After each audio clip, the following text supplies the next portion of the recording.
This just in, you were There looking was at screaming and yelling in the background, and a follow-up there. call That is was the not World answered. Trade Center, and we have unconfirmed reports this morning that a plane has crashed into one of the towers of the World Trade Center.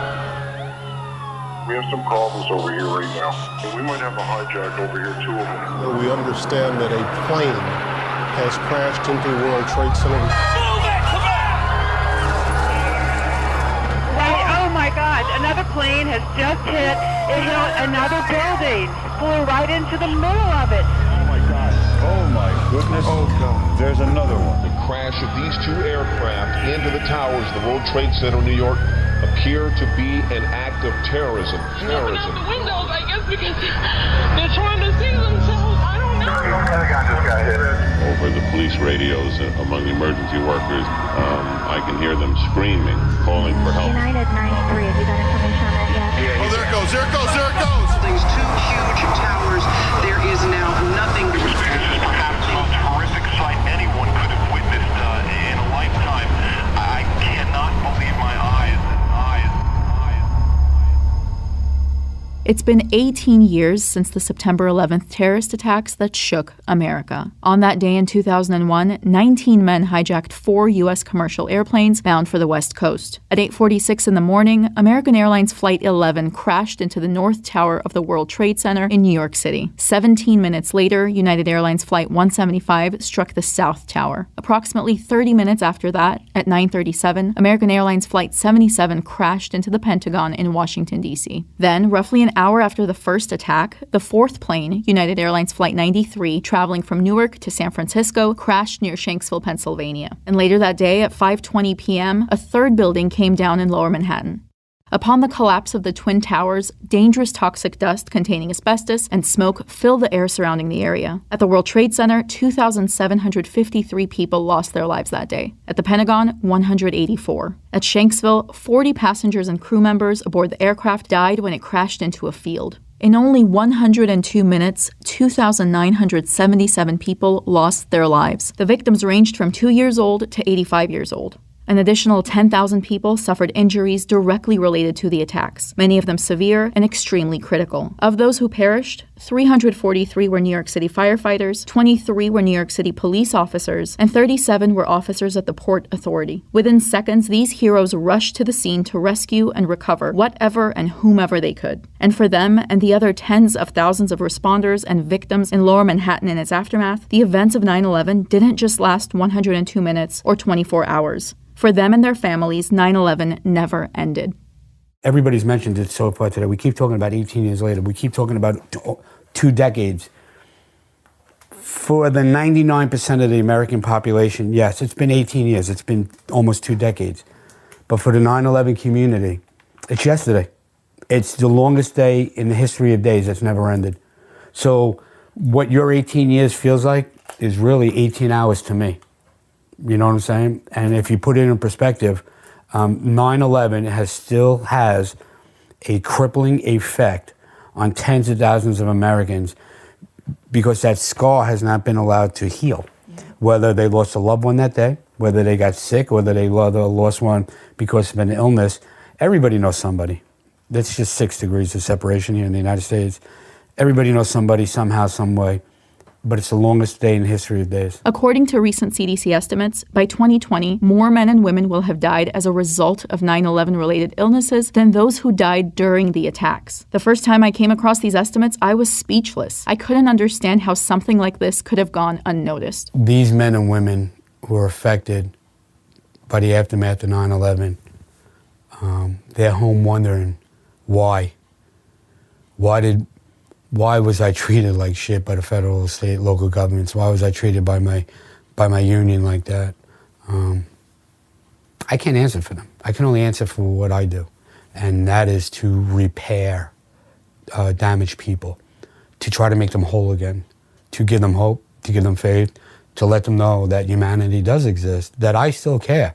And as responders continue to fall sick and die almost 2 decades after the attacks, the questions we're still asking ourselves are why has it taken so long, what's being done to help them, and who's going to pay for it? In an effort to address this crisis, advocates have been working tirelessly over the last 18 years to ensure responders and survivors have access to healthcare and benefits. Just this summer, after various iterations, hundreds of meetings, and one daunting political hurdle after another, the Never Forget the Heroes, James Zadroga, Ray Pfeiffer, and Louis Alvarez permanent authorization of the September 11th Victim Compensation Fund was finally passed. You may remember the viral video featuring former Daily Show host Jon Stewart's tearful and impassioned testimony before the House Judiciary Committee about the bill back in June. It passed in both houses in mid-July and was signed into law by President Donald Trump on July 29, 2019. The bill authorizes funding through 2092. And now that the bill has passed, let's take a look at the road it took to get here. The original September 11th Victim Compensation Fund operated from 2001 to 2004. The VCF was first created by Congress after the 9/11 attacks in 2001 to compensate those who were injured or the families of people who died. The fund ended in 2004 as planned. Then in 2010, lawmakers pushed to reauthorize the fund to help first responders, volunteers, and survivors who had spent weeks at the site of the attack inhaling toxic dust and smoke. In response, the fund was reauthorized by Congress and then President Barack Obama in 2011 as part of the James Zadroga 9/11 Health and Compensation Act of 2010. That act was named after NYPD officer James Zadroga, who developed a respiratory disease after weeks of contact with the toxic chemicals around the attack site and died in 2006. Under this act, responders with an illness that stemmed from their exposure to these toxic chemicals could receive compensation. And according to the World Trade Center Health Program, which was set up to help those with medical conditions linked to the attacks, Zadroga's case wasn't an isolated one. Tens of thousands of responders worked at ground zero, meaning tens of thousands of people were at risk of getting sick. But on October 1st, 2015, the Zadroga Act expired. Jon Stewart went to Congress with first responders and campaigned for the act's reauthorization. As a result, Congress had to once again renew the bill in 2015 to extend its funding. But reauthorization took years, with advocates and responders making hundreds of trips to D.C. to pressure Congress to carry out its function, protecting its citizens. And while funding was supposed to last well into 2020, the program had already been running dry, with some victims getting reduced checks earlier this year. In February 2019, the fund's administrator announced that the VCF did not have enough money to pay both existing and expected claims. So responders and advocates once again began pushing Congress to do something to address this issue, at which point came the Never Forget the Heroes Act, the one we talked about earlier in this video, that authorizes the September 11th Victim Compensation Fund through 2092. People who were on the scene, either as responders or as volunteers, can join. There are also related programs for people who lived, worked, attended school, or were just in the area, both during and in the aftermath of the attacks. But this bill, along with all the ones that came before it, has had a long and bitter history in Congress. It's been an uphill battle, to say the least. In an effort to make sense of it, I flew to New York to speak to the very people who have spent the last 18 years at the forefront of this battle, not only fighting for their own lives, but also trying to raise enough awareness to help ease the pain and suffering of others. A lot of people believe that Jon Stewart's powerful speech was the straw that broke the camel's back. But while he played a monumental role in the passing of this bill, he didn't do it alone. Here are the stories of the men who were at his side. I was a sergeant in the 9-0 precinct, which covers Williamsburg, Brooklyn. And I was a burglary sergeant. I had my own crew, 5 other officers. That day was primary day, so the officers were assigned to primary details. I was alone investigating a burglary, and call came over, and I knew the Williamsburg Bridge connects Williamsburg to Manhattan over by Delancey Street, Lower Manhattan. So anti-crime sergeant shut down the Brooklyn side. I shut down the Manhattan side, originally just to let apparatus through.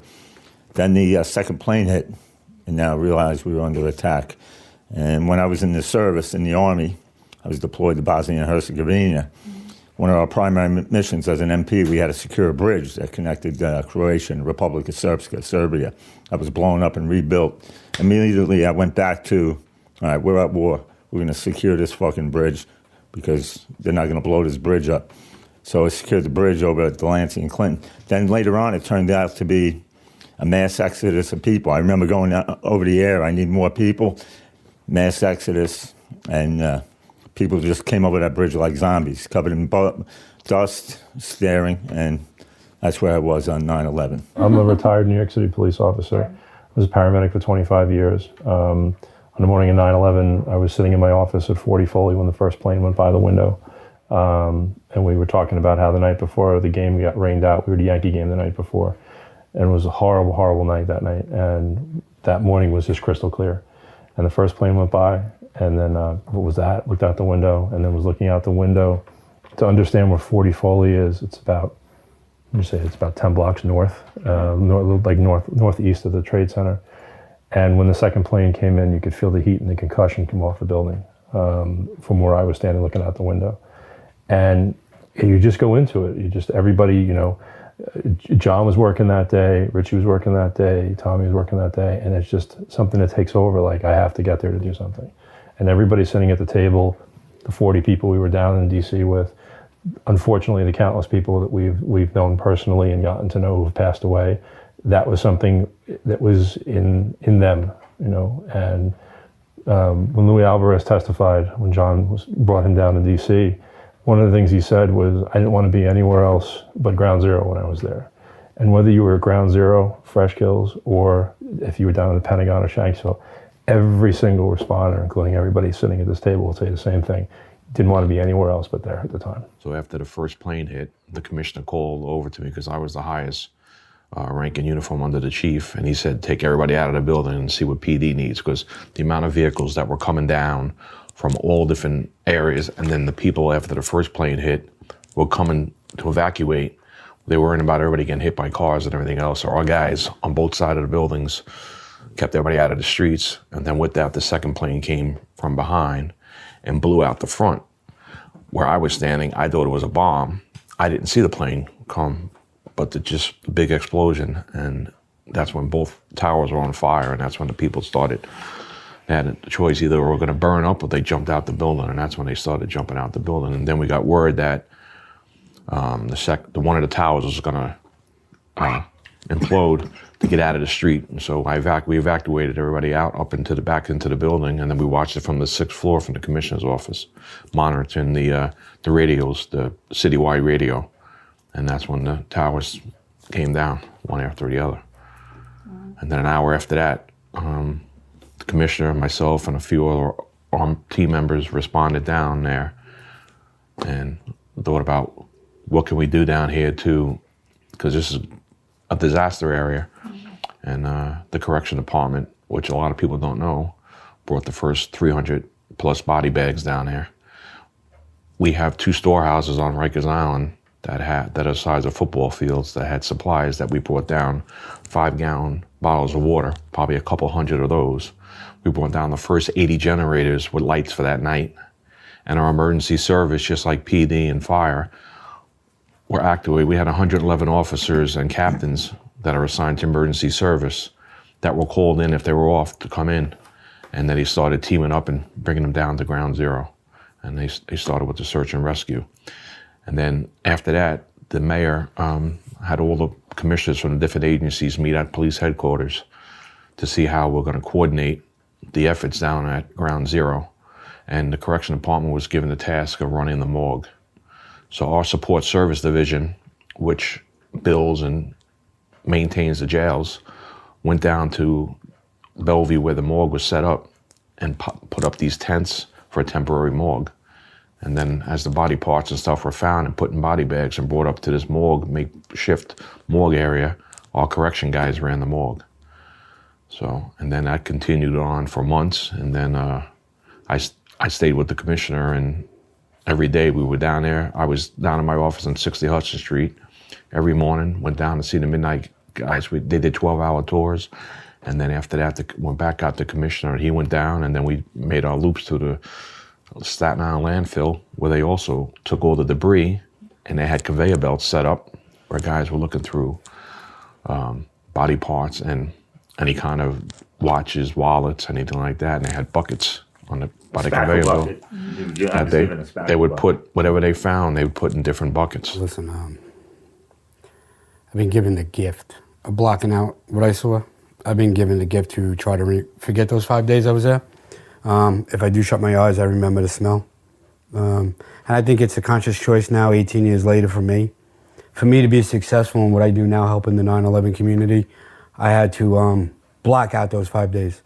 I had to forget that I was injured and that my life was turned upside down. On September 11th, John Feal was about half an hour outside of New York City overseeing a large demolition job. Following the attacks, he and his team started packing heavy machinery, tools, and all the equipment needed to assist the men and women at Ground Zero. He arrived a day later on September 12th. He was there for 5.5 days before suffering a horrific injury. An 8,000-pound piece of steel fell over and crushed his left foot. He was hospitalized for 9 days in Bellevue, where he developed gangrene. He was then transferred to North Shore University Hospital, where he became septic and found himself fighting for his life. He eventually wound up losing half of his left foot. Of my injury or those 5.5 days that I was there, what I'm going to remember the most is watching grown, burly men like these guys hug each other and cry, and to see the humanity, the amount of humanity that poured in, just not on the pile, but in the surrounding blocks for the people that supported us, for those that worked on the pile.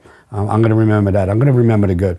I'm not going to remember a bunch of terrorists deciding to do harm to the United States. The conditions which these rescue and recovery workers were exposed to were not only dangerous, but also highly toxic. Dr. Michael Crane is medical director of the World Trade Center Health Program at Mount Sinai. Here's his statement in reference to the mushroom cloud that Tom described. "We will never know the composition of that cloud because the wind carried it away, but people were breathing and eating it. What we do know is that it had all kinds of god-awful things in it. Burning jet fuel, plastics, metal, fiberglass, asbestos. It was thick, terrible stuff. A witch's brew." The Mount Sinai World Trade Center program has been working with major cancer centers to develop testing protocols that better fit people at risk because of their environmental exposure. Health centers like these can offer more frequent screenings for things like lung, cervical, and colon cancers for responders, now that they better understand the risks. But the science of it is still developing. The program saved my life, and I was already part of it. This is our epidemiology, so science finally caught up to us. All these people came to one particular location in Manhattan, and they all came in, and they were all here, and then afterward, they left that one location, and they all went home, and they went to their different places. So they're not a cancer number for this location. They're really cancer numbers and illnesses for their home locations. And had they been in their own community, these people would have had these illnesses anyway. Except for the fact that when you start to talk, and that's a very easy to plausible explanation why people go back, except that when you start to talk to the doctors and you have the statistics like John has, and he goes, well, how many of those people when back in the community were 45 years old when they were diagnosed with prostate cancer? How many of those people developed sarcoidosis like Mikey when he was like 36 years old? How many of those people had this and how many of those people have that? Oh, we haven't looked at that. Oh, we haven't looked at that. Oh, we're going to look at that later. And in a way, John was always ready to come back with a response to anybody, and it's always a good response. It wasn't a screaming response, although there was some screaming sometimes. Having the ability to come back with statistics, and not just say, oh well, there's a doctor that said that, so they must be right. So thanks, sorry for wasting your time and walking away, because like we were talking about before, all of these ladies and gentlemen came here, and then they all went home. And the thing is that they're the ones who have proven that this problem is there. And they're the ones who we had to be the voice for. And there's a heavy burden on John's shoulders and Richie's shoulders and Tommy's shoulders and mine to not want to get it wrong. According to estimates, 90,000 responders showed up at the World Trade Center in the aftermath of the attacks. An additional 400,000 survivors lived and worked in the area. There are over 95,000 members already enrolled in the World Trade Center Health Program, reporting exposure to toxic chemicals like asbestos, burning jet fuel, burning computer parts, pulverized concrete, and a myriad of other substances. Of that number, about 10,000 have been diagnosed with cancer. And overall, more than 2,000 deaths have already been attributed to 9/11 illnesses. It will get worse, and thousands more are expected to sign up for the program in the next few years. What we did was help 100,000 people or more not only get health care, but get compensated up until 2090. We took the fight to Washington, D.C., and we exposed the way they do business to the sunlight for the American people to see. It was grassroots activism on steroids. But there's no comfort, there's no joy knowing that more and more people are going to get sick, more and more people are going to die. And the statistics that the CDC and NIOSH, who administrate the World Trade Center Health Program, come out with, we were making these predictions years ago. At first, people suffered from irritative diseases like asthma and other respiratory complications. But it takes years, sometimes decades, for cancers to develop from environmental exposures. Many are sick for years. For others, it comes on pretty fast. You want to know about my cancer? I left the NYPD in November 2002. I came out to Suffolk County. August, September 2008, I had a mass in my mouth, my tongue, and it just wouldn't go away. So I went to different head and neck doctors, and it's an infection, go get antibiotics or whatnot. I was already in the World Trade Center health program, and I said, listen, I got this mass not going away. I know cancer's not covered at this time, but can I see you regarding this? And they said, sure. And this Dr. Ram, he says, wow, something's going on here. And like many of these 9/11 cancers, the cancer's on steroids, very aggressive. That was in September. Actually, I had the biopsy on September 11th, 2008. And a tongue biopsy is, it's pretty brutal. A week later, I had surgery. I had half my tongue removed. It's called a hemoglossectomy.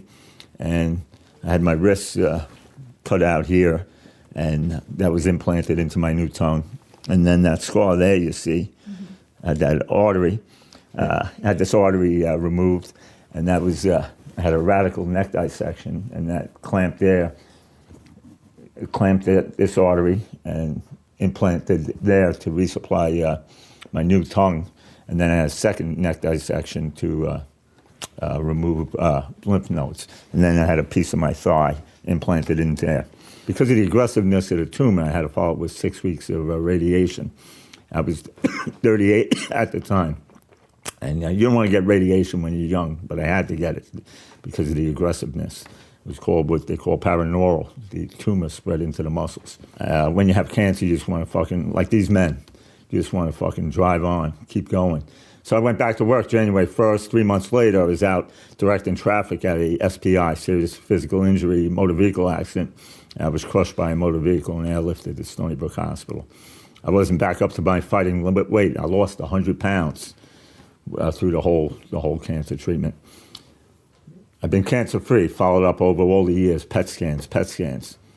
But in April 2017, severe pain. I have woods behind my house. I didn't want to scream with the kids. I had 5 children, and my wife, 5 young children. I would go back in the woods and scream, and then my wife heard me. She said, you're going. So I went to Stony Brook, and they did a CAT scan. They said, you have osteoradionecrosis. What that is when you have radiation, cancer radiation kills. X-rays don't kill, CT scan. They have a cumulative effect, but they don't immediately kill. The ionized radiation went through my jaw to get to the tongue. The mandible is weak to begin with. Osteoradionecrosis is the destruction of the jaw. So I have a large hole in my jaw. This past April, while we were lobbying, I missed the Lou Alvarez testimony. I had surgery, part of my jaw debridged, some teeth removed. Now I'm still going through it. I'm going to have surgery again on the 12th. I have this missing tooth here. Matt calls me the jack-o'-lantern, the pumpkin.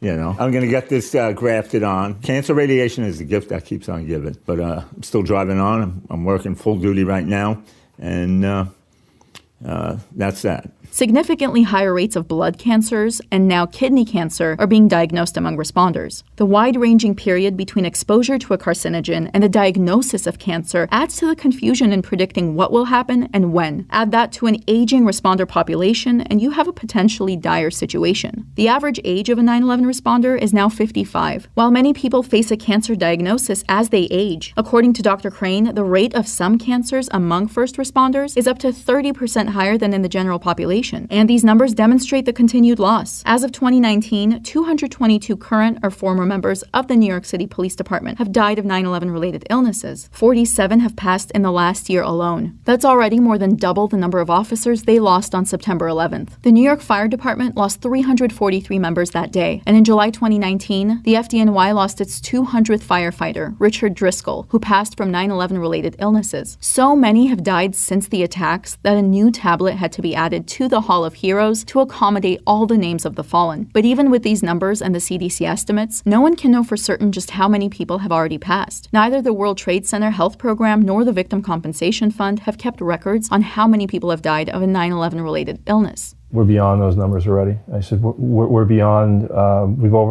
We've surpassed the number of people who passed away that day with the number of 9/11 deaths. Because you have to remember the CDC is using their own categories and criteria for counting these folks. Listen, physically, we're all decaying. We're all deteriorating. 9/11 is getting the best of us on a daily basis. We average every 2.7 days that we lose a 9/11 responder. You know the old saying, you only live once? You know, next time somebody says that, smack them in the mouth, because you only die once. You live every day. The amount of destruction caused by that day now, you know, most people in America, even around the world, there's this thing, 2 buildings came down and innocent lives were lost. They don't even know that at 5:30 that afternoon, a 3rd building came down, right?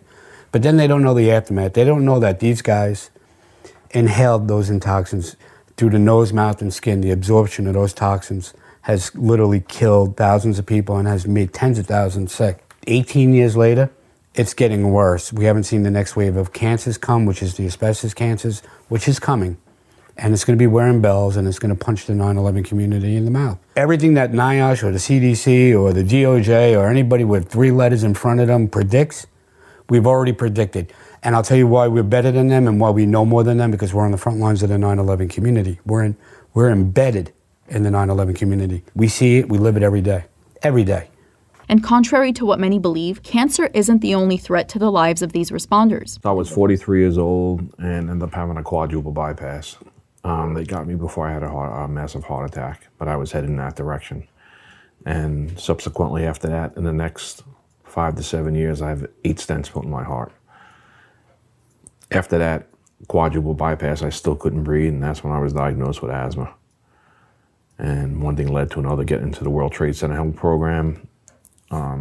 With the Ely Medical, found that I had rhinitis and stuff that everybody else has, GERD and everything else like that. A study published in July 2018 showed a link between cardiovascular health and post-traumatic stress disorder, a common illness among 9/11 rescuers, volunteers, and survivors. The research found that response crew workers who suffered from PTSD had more than double the risk for heart attacks or strokes than those without the disorder. A previous study published in the journal Environment International found that New York children exposed to the dust because of where they lived in the wake of 9/11 may be at higher risk for heart disease. Blood tests of teens and young adults who were children when the Twin Towers fell showed high levels of artery-clogging cholesterol. And while the new VCF provides presumptive coverage for a wide range of cancers, issues like PTSD or anything related to mental health or cardiovascular health are not covered by the VCF, even though they may be covered under the World Trade Center Health Program. But this is something that John Feal and responders have been pushing for, in an effort to assist responders and to educate and pressure Congress to pass a bill that would address their needs and concerns. Feal formed the Feel Good Foundation. The Feel Good Foundation was a reaction to the lack of action taken by the state, local, and federal government. Before everybody got sick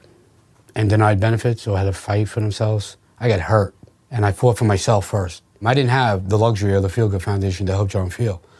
It was John Feal, the demolition supervisor, fighting for basic benefits that I paid into. Yeah, everything happens for a reason, you know. No, shit, that hurt. My life was turned upside down. It was in every way imaginable, physically, mentally, spiritually. I questioned my existence. I questioned God.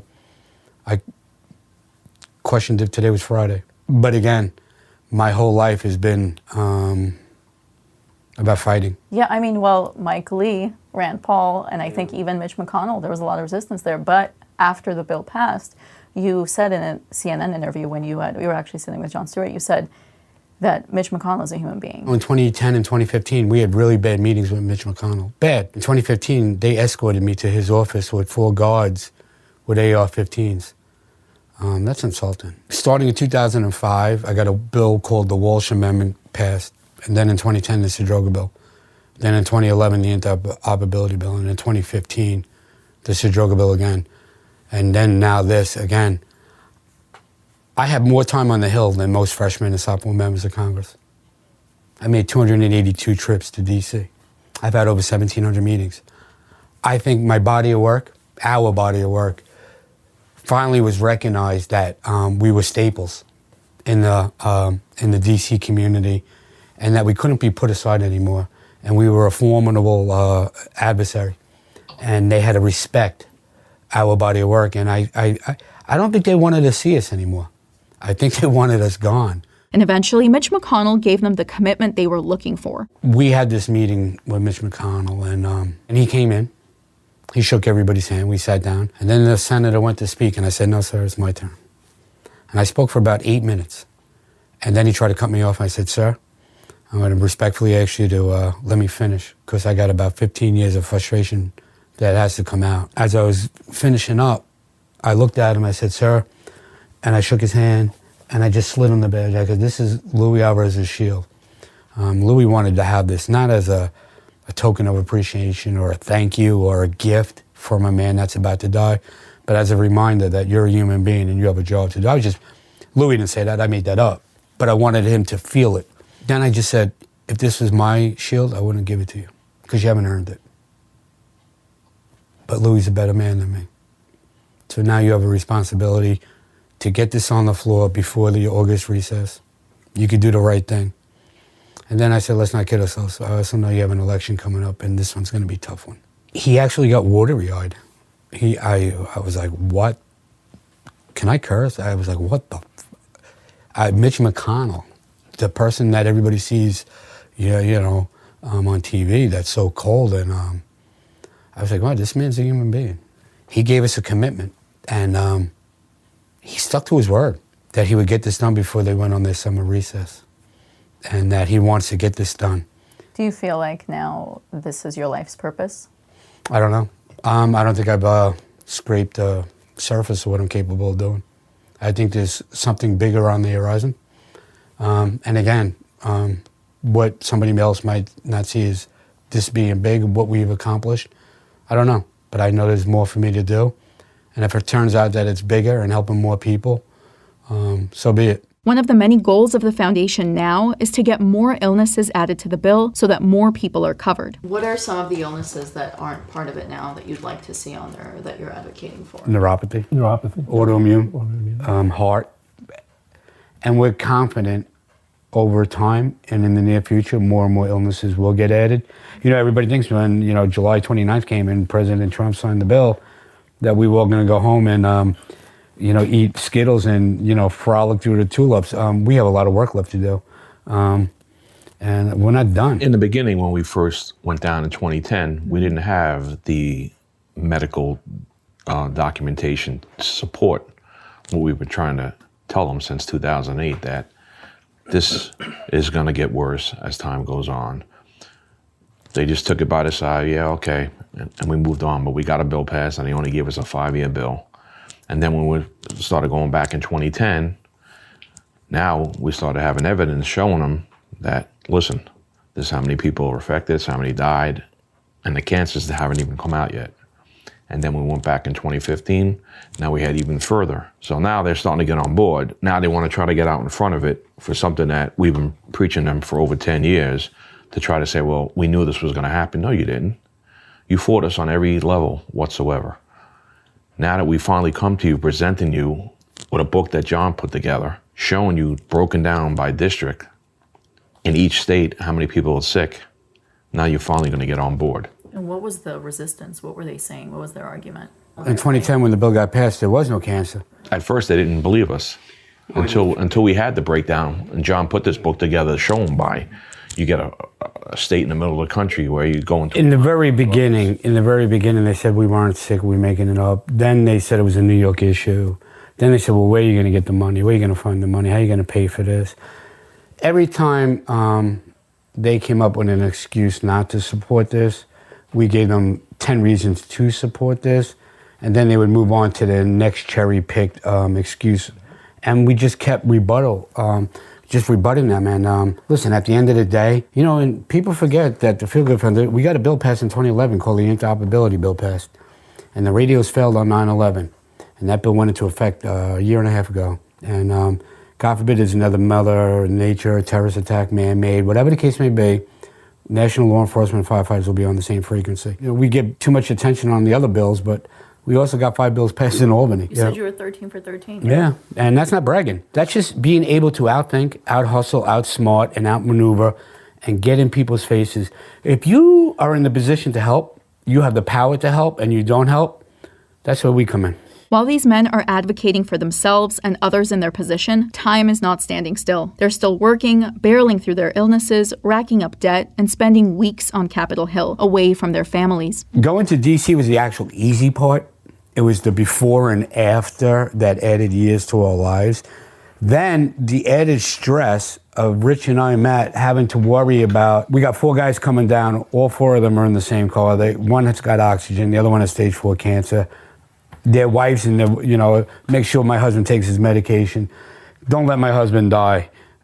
That alone was stressful. You know, we made it clear to them, these trips to D.C. or even when we're trying to get legislation passed, these trips aren't vacations. They are mentally, physically. Oh, you're exhausted when you come home that next week? Yeah, you know. You're exhausted. I was 43 years old, so my daughters were young teenagers. Seeing me, 6 months of recovery from open heart surgery took a toll on them. Something, anytime I have a cough or something like that, they worry, you know. The trips to D.C. took a toll on the wife, you know, worrying about, she was one of the ones that said, make sure he comes home whole or I'm going to kill you, to John when I used to drive down with John. And then that's the God's honest truth. Until John feeling at the speed. Did 100 trips down to D.C. since 2008. So being away from the family, it took its toll. Yeah, those are the unsung heroes, the wives. Absolutely. You know, my wife breastfed with my daughter in 2008 at Mount Sinai Hospital in the waiting room. So, and you know, she's always supported me going down with the trips, and my kids get a kick out of John. They really do, you know. Are you Uncle John? And my wife knew. John does it Christmas. People's uncles. And my wife knew going to D.C. is something that I wanted to do, but I needed to do too. And it was good as far as... It's cathartic. And being around these guys, it meant a lot to me. And it still does. Doing this for me is very cathartic. And I follow these men through the gates of hell. We get the phone calls and our family members in the background, and they're not deaf. I have 15-year-old twins and a 13-year-old. And the conversations that they hear between me and John, or they hear between me and a funeral home, or they hear between this person, that John's wife hears between him and somebody else, and Richie's wife and his daughters hear about this, and Tom's wife and his kids hear about this person getting sick and that person getting sick. And we just deal with it. We deal with it every day. And I've had my wife come up to me and say the kids want to know when daddy's going to get sick. And Rob, Sarah, and everybody else, because we put ourselves in this position to help other people, but you can't lose sight of the people around us who are also living through what we lived through. And like they said, they're the strongest people because we've all missed birthdays, we've all missed anniversaries, we've all missed this, and it's someplace we want to be and something we want to do. But it's the family members around all of us, and the family members around all the first responders who are still with us, who are still asking that question, when is it going to be this person? I kind of feel bad. In 2015 and in 2019, when we got this bill passed, I told them, I spoke to them all, I said, put your swords down. You're no longer warriors. Go home, grow something, watch it grow, and be with your loved ones. That's what you're meant to do now. If I'm calling you and I need you to pick up your sword again, you'll be the first to know. As we get older, just life in general is painful. As you get older, it's painful. And listen, whoever's watching this, I know I look good for 52. But it's an act, you know. Every morning I got to put WD-40 on. It's like literally in my joints. I've had 38 surgeries. My left knee is the only joint that's never has sought medical treatment. Every joint in my body is arthritic. I have a permanent broken back. I need 2 hip replacements. I need a knee replacement. The physical pain, while it's monumental. It's huge. It's so painful every day. It doesn't compare to the mental pain. The mental pain engulfs me sometimes. But I see so many people suffering. I just manage to take that pain and it's like coal. I just keep feeding my belly and I burn it. And I either use humor or I use the abilities I have to help people to forget about what I'm going through. In addition to helping people through the Feel Good Foundation, in 2011, Feel spearheaded the creation of the first memorial in the U.S. to honor those who died as a result of 9/11-related illnesses. Then this spring, on May 30th, 2019, the 9/11 Memorial in Lower Manhattan unveiled a memorial glade to honor these men and women as well. But visiting that memorial has been difficult for some. I have a problem going down there, and I think it's a beautiful memorial. I think everything that happens that they're putting out there for people is very nice. Whenever I go down to that particular area, all I hear are reverse alarms and generators running, because that's all we heard when we were down there, regardless if it was day or not. You heard the cranes and everything backing up, so you heard the constant reverse alarms, and then you heard the generators, and then the generators got louder and louder as the day went on because it was darker. And then on top of that, every once in a while, you hear the 3 horns blow and everybody run for their lives. So those are the memories I have from being down there. I think it's a very respectful memorial and monument, and the Glade is beautiful, and it's nice to see that they're continuing to add things to it and recognize it. How many years after you put the wall up did they put the memorial in? I have a great working relationship with the 9/11 Museum Memorial. They were actually in my house the other day. I gave them the pen that Nancy Pelosi signed the bill with and Donald Trump signed the bill with. My jacket's in there. I have to work with them yearly. But that Glade that now sits on the plaza ground was no different in the beginning than a piece of legislation that we were trying to get passed. It was met with opposition. It was met with resistance. It was another obstacle and another hurdle that we had to overcome to let them know the significance and the importance of why that Glade should exist, just like all of this legislation that we continue to pass. So going back to, we're 18 years later or 2 decades later, it's still 9/11, and we're still educating people on the importance of what not to be and what to be and how to do the right thing.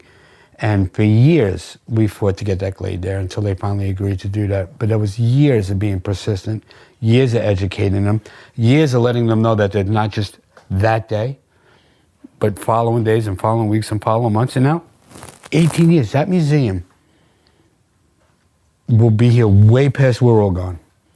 And the original founders of that museum and all the parties involved, we're going to be gone too. There's going to be a new set of people that has to educate a new set of tourists or a new set of Americans. And they're going to have a job to make sure that we get it done right now, so when we pass the torch, that the story is told accurately. And in the spirit of educating the public of the sacrifices the 9/11 community has made, Field took on the task of memorializing these men and women early on. Judy Simmons, who is the current president of the 9/11 Responders Remembered Memorial Park, became involved following the death of her husband, a New York City firefighter who passed of 9/11-related respiratory illnesses. I saw an advertisement in one of our local papers saying that this park was going to be constructed, and called them up and said I'd love to be involved. At that point, the year before, 1 year prior to reading about the park, my husband had passed away. He was a New York City firefighter, and he passed away of respiratory illness from 9/11. He actually was off that day. He wasn't working. I took our oldest son, who was at the time 6, to the bus stop and heard on the radio that one of the towers had been hit by a plane.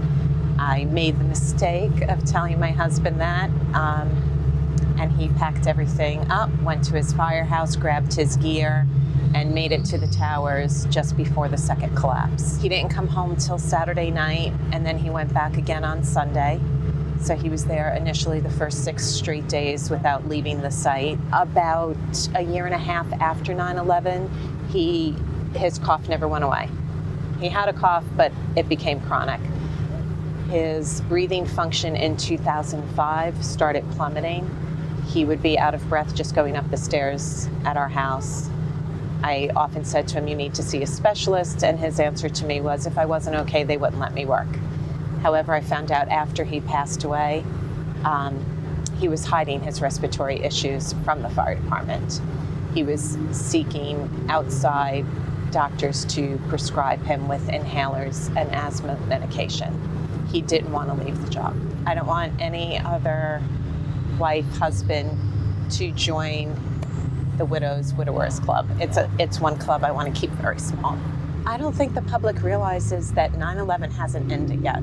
For the responders and their families who are sick and having to go through treatments and suffering, it's a day that hasn't ended for them. The park, which is in Esconset, Long Island, features a granite wall displaying the names of all those who have died. And to me, the legacy, I hope my park is my legacy more so than getting legislation passed, but also that legacy is continuing to have the dialogue and the conversation, not only about that day, but about the individuals, because that legacy adds to the memory, right? Verbal is memory, where something tangible is legacy. That's my opinion, So I hope that park is my legacy, but I hope when I die, these 3 are talking about me going, he was such a pain in the ass. You don't need to be dead for that. See? He loves me. In September 2017, Phil added an additional 141 names to the wall of 9/11 heroes. A year later, in 2018, that number went up to 163. This year, 198 survivors and responders' names will be added to the wall. Before 9/11, I went to one funeral. It was for my grandfather. I was too young to even appreciate it, and I miss him and I love him dearly. But since 9/11, to go to 182, 183 funerals, that's not a coincidence. That's now that's part of my daily schedule. Every day, John Fiel is reminded of the work that has been done and the work that still needs to be done. Fiel, Wilson, Palmer, McCauley, and dozens of other responders took the fight to D.C. and won through tenacity and perseverance. And no one represented those qualities more than Lou Alvarez. You all said you would never forget. Well, I'm here to make sure that you don't. You made me come down here the day before my 69th round of chemo. And I'm going to make sure that you never forget to take care of the 9/11 responders. Thank you for your time.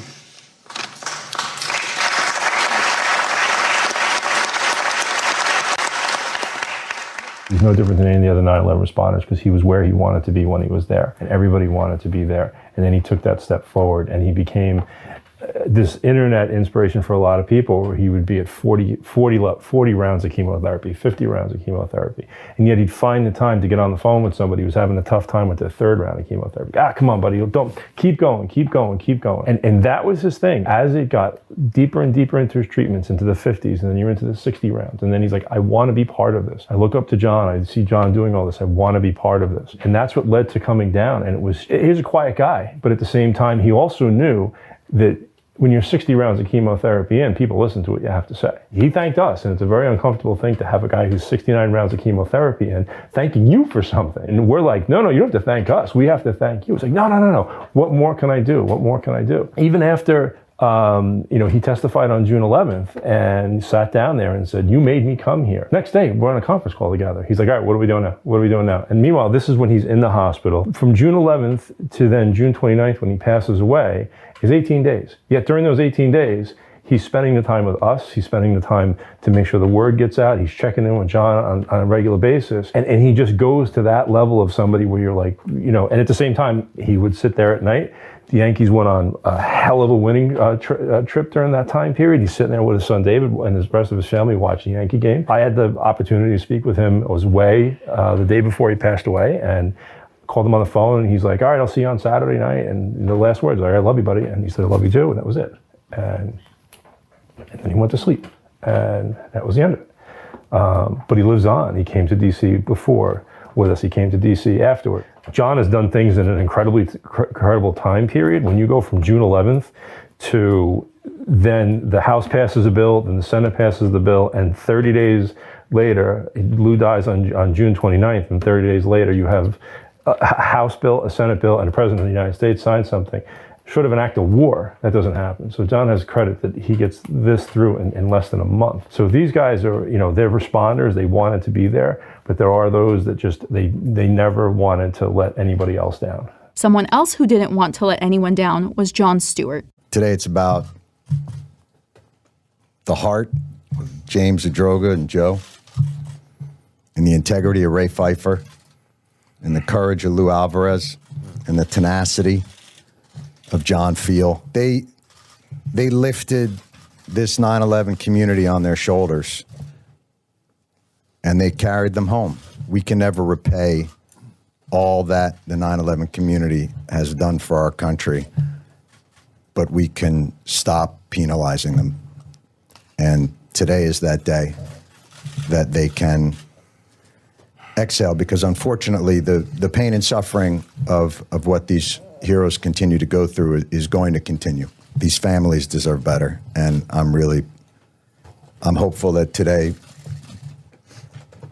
begins the process of being able to heal without the burden of having to advocate. And I will follow you whatever your next adventure shall be.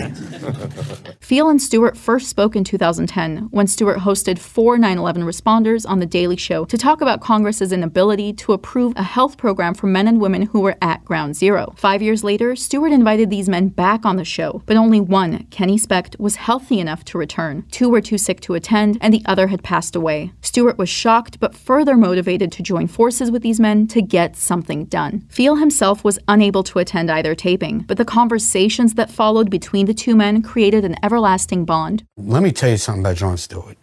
I've met a lot of celebrities. A lot of them ran their mouths. Even today, some of them will even tweet something or post something on social media. Jon has no social media footprints, but he is the most low-maintenance, A-type celebrity I've ever met. And for him to treat me like a peer, which, and I even said this, Jon's only 4 years older than me, 5 years older than me. He looks 20 years older than me. Jon. He fills that void in my life because I never really had that father figure, never really had that older brother figure. Jon fills that void of what I want to be. I'm going to take you back to when Jon and Louis testified because people need to know this story. Myself and a couple others, we got to handpick who would testify that day. I could have testified, but too much Jon feels no good. And that's why I pick and choose where I'm going to talk. But we chose those people. And then when we asked Jon to do it, Jon said absolutely. So the whole week leading up to that, Jon was writing his testimony, and he was emailing it to me. He's like, what do you think it is? And I said, oh my God, that's great. But why would the world's best sit-down comedian who was on The Daily Show for 16 years, who has a gift of articulating and using satire to make a point, why would you write anything down? The 6 people before you are going to write speeches. They're going to be nervous, and they're going to slur their words. Don't follow that. Be yourself. Be authentic. Jon's response was, yeah, I just don't want to screw this up. I don't want to fail the guys. And that, all week, I don't want to fail the guys. I don't want to fail the guys. And all week, I pestered him, and I pestered him. Then 2 days before we were going to D.C., Ray Pfeiffer, my dear friend who passed away 2 years ago, they were doing his annual golf outing. And Ray's brother put his bunker gear, his coat up for auction. And I made sure nobody outbid me. And that jacket cost me $7,000. It was the best $7,000 I ever spent. And then I said, now get this to D.C. to me by tomorrow because Jon's coming. And I wanted Jon to have that jacket. My 40 guys that were waiting there for Jon all signed the jacket saying, thank you, I love you, to Jon. But before I took Jon and I met him outside of the Rayburn building in D.C., after pestering him all night, I knew I had to get to him. And I wrote Jon a letter on my letterhead. And I said, Dear Jon, this is my first official Dear Jon letter in 52 years on this planet. I miss and I love my mother dearly. I miss and I love Ray dearly. Don't ever make me miss you because I love you dearly. And he started hysterical crying, and I cried with him. And I knew I was eventually going to get the Jon that I wanted. And then we took him inside. When we got there, they were waiting in the hallway with the jacket, and he lost it. So when everybody went into the committee room, they sequestered us off into a side room. Jon was still going over his speech, and I said, dude, put that away. Just put it away. He's like, yeah, I'm thinking about it. And he's tapping his pen, he's writing notes. I said, I'm telling you. I said, I will kick your ass, put that shit away. When they called us out there, everybody started testifying. And I was texting Jon. So if you watch the whole video of that hearing, you'll see me and Jon communicating a lot by whispering, by texting, and I was just getting under his skin. I said, look, there's no members of Congress. Look at everybody in back of you. They all came down here. They drove down 95 with their illnesses. Members of Congress are sitting down for 30 seconds to say they were there and leaving. Jon was getting agitated. Jon was getting pissed. When Louis Alvarez gave his passionate testimony, I stood up and everybody followed and we gave him a standing ovation. And then I very politely just went to Jon and said, you're going to follow that by a written testimony? I said, you have a responsibility now, not worrying about failing the guys, but doing what you do best. So when we sat down, Jon rolled up his speech, he tapped the table, and he turned it off and on. He went into Daily Show Jon Stewart, and it was majestic. It was like watching Nadia Comaneci, Perfect 10 in 1976. I'm aging myself there. To watch what he did, because he not only chastised a chamber of the United States government. He also articulated our pain and suffering of 18 years, our frustration, our everything in one. And he just, in less than 10 minutes, he changed the direction of what we were doing. But like we've mentioned throughout this video, although the bill has passed, there's still more work to be done. Rich and John and I, last year, we went to the University of Scranton. One of the professors there has a college course, teaches the students about 9/11 and the process that we went through going through D.C. It'd be great to see more universities and colleges have programs like that, especially now that her first student this year, because she's having the course again, was born after 9/11. So it is becoming historical. So whoever may view this, if they're an educator, it'd be great to have that, expand. Louis and John Stewart testified in the Judiciary Committee on June 11th. To the day we got the bill passed on July 29th, we lost like 24 people. It was one of the most crushing months for the 9/11 community. Nobody really talks about it because everybody was hot and oh my God, you guys got a bill passed. But right now, too many people still suffer. Too many people still need help. Too many people don't even know what they're entitled to, which is another part of what we're doing. And you guys have a responsibility now. You're interviewing us, so you are now an educational tool for whoever watches this. And the people that are watching this, they now have a responsibility. Hey, were you at the Pentagon? Were you at Shanksville? Were you at Ground Zero? If you were there for if you were there for that many hours, if you were there, or if you know somebody who was there, go to the website, go to the CDC, World Trade Center help. Go to one of these websites and get the help that you need and deserve and earn, because it's the federal government. They suck. And this is the rest of your life. I could say that. I don't care. I've said worse. As it pertains to the new bill, the exposure area differs for the World Trade Center Health Program and the Victim Compensation Fund. The health program employs a broader definition that encompasses the area of Manhattan south of Houston Street and any block in Brooklyn that's within a 1.5-mile radius of the World Trade Center. The fund covers a smaller exposure area defined as the region in Manhattan south of Canal Street. Any responders or survivors who were in that area between September 11, 2001 and May 30, 2002 are eligible to apply. As the outreach portion, and what I used a lot this time around in D.C., there was a study with head and neck cancers done by Robert Wood Johnson, the center down in New Jersey. There's a 40% increase in head and neck cancers. The reality is that while these men are all advocates and leaders in the movement to help the 9/11 community, they're all data too. Myself, Rich, Tom, Matt, we're data. They're going to use us as a model of what happens in an environmental disaster, what happens over the long-term effects of the children born to us, what happens to our spouses, what happens to Matt's heart or Rich's kidneys. And now they have 18 years of hard science and data. One of the difficult things, I think, as a 9/11 responder, we all go through it. There's this feeling of when is it going to be my turn? If you ask any New York City firefighter, they're pretty much all convinced that they're going to pass away as a result of a 9/11 cancer. And it's something that sits in the back of, I think, everybody's mind. But it's a lot easier for us to push it to the back of our minds in the sense of like, all right, well, you can live your life every day, as John said. You only die once, you live every single day. So we're going to live every single day. If I'm predicting my own death, it's going to be a heart attack, and I'm in really good shape. But my heart just cannot stand that much pain and suffering. And I think my heart will give up. I pray I don't get 9/11 cancer. But if I did, I don't think I'd be strong enough like a Lou Alvarez or a John McNamara or a Tom Wilson. My time in New York taught me that courage and sacrifice in the face of adversity can come at an unfathomable price. But for someone looking to make a difference, a tragedy can be the start of something much bigger than us. Like a phoenix rising from the ashes, these heroes continue to live their truths and tell their stories, not only for the good of humanity, but also to make sure that history does not repeat itself. I don't think anybody could have lived my 18 years. Anybody. I really don't. I was programmed for this. My mindset before and after allowed me to be here today. And I fought myself the whole way getting here. Who do you attribute a lot of that mother. before to? My mother. Everything's my mother. The reason why I'm sitting here talking to you today is my mother. Nobody else.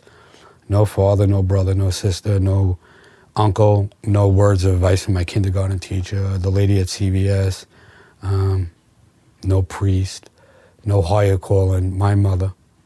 That's it. Yeah, I thank her every day. My mother raised a really good fucking kid. And I hope she's proud of me. I'll find out. Yeah. I've been a loner and introvert my whole life. When you guys leave here, I'll take a shower, I'll crawl up into a ball. I'm not even making this up. I'll take a shower, I'll get 9/11 out of my system. And, you know, I'll go visit my park later with my dog. Everything I do is intimate. I can't give you a fake John. I have to be me. Whether your viewers who are watching this are gonna like me or not, you got me authentic. You got me sincere and intimate. And I wouldn't have it any other way. I invited you into my house. I've been interviewed by enough people to know that I don't like 90% of them. Do you like us? I'm still weighing the options on that. Okay. All right. Yeah, good. Awesome. All right.